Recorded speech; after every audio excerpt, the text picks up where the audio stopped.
माँ है सुहाना सुहाना, किसी को किसी की खबर कहाँ है।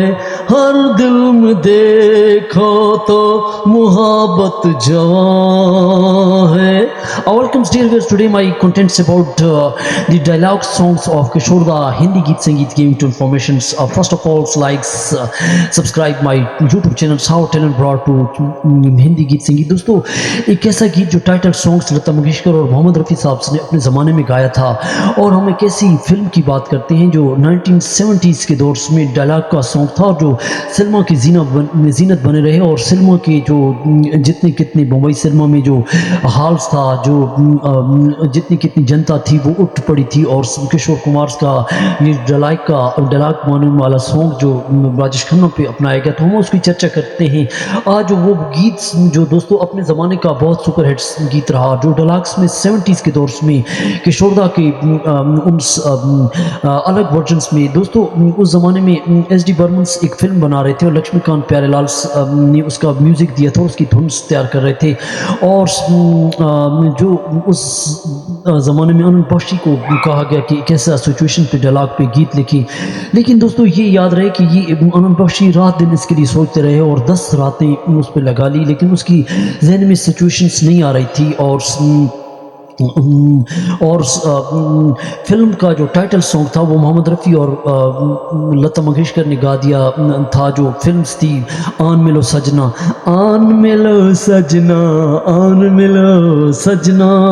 लेकिन दोस्तों ये गीत जो ज़माने में इन्होंने गाया, और फिर किशोर दा का जो गीत उस ज़माने में क्योंकि किशोर दा के सारे जो गीत थे फर्स्ट सुपरस्टार्स राजेश खन्ना पे अपनाए गए थे, और आनंद बख्शी जो रात दिन सोचते रहे, और उन्होंने आशा भोसले को और मोहम्मद रफ़ी साहब को ये गीत कहा। लेकिन आनंद बख्शी को जब जे ओम प्रकाश ने कहा कि अच्छा मैं चलता हूँ, और जब उसने इजाज़त चाहिए और फिर हम मिलेंगे, तो दोस्तों इसमें बड़ी नाराज़गी का एक कारण था। लेकिन आनंद बख्शी बेचारे सोच विचार में कहानी के अनुसार वो इसकी घटना में डूब गए, और ये गीत जो उसके दिमाग में कई बार उसने कलम को उठाया और गीत की अंतरियाँ लिखी, और कई बार उन्होंने जो है इसकी सिचुएशंस को जो उसने लिख डाली। और आनंद बख्शी के पास जब वो आनंद बख्शी जो है जीवन प्रकाश को लेकर जो है लक्ष्मीकांत प्यारेलाल के पास धुन तैयार करने के लिए गए और इस गीत की सिचुएशन को समझा,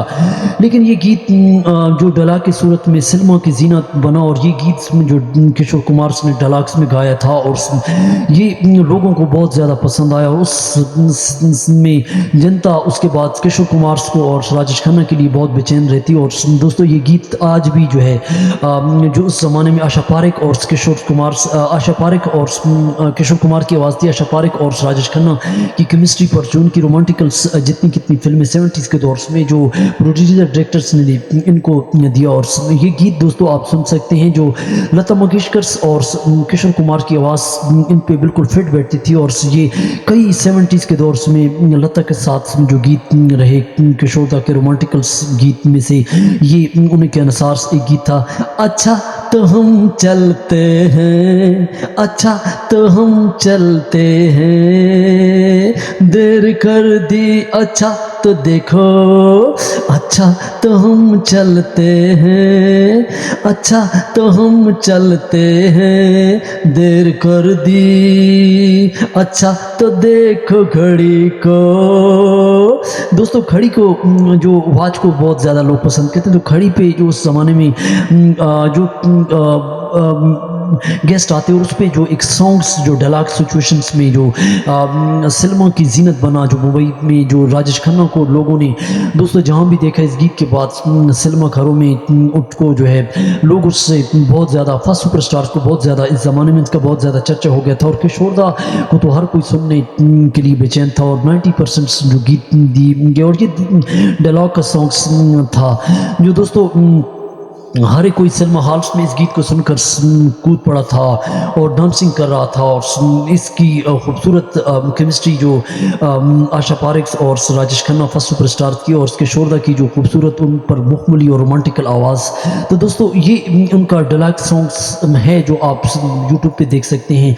अच्छा तो हम चलते हैं, आन मिलो सजना फिल्म्स।